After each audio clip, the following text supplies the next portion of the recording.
In this simple video tutorial, I'm going to share with you how you can change your YouTube channel location on your mobile device. You can simply change to any other location on your channel in just few simple steps.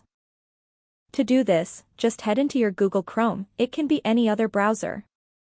Sign up into your YouTube account. Then request desktop site right here. On this page, tap on your profile icon and click on View Your Channel. On this page, head into your YouTube Advanced Settings, just click on Customize Channel.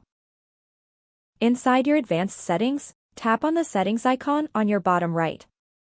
Select Channel.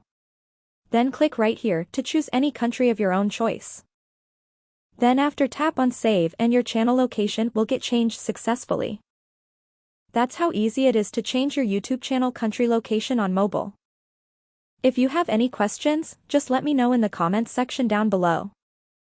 Please don't forget to leave a like, share and subscribe for more video tutorials like this one.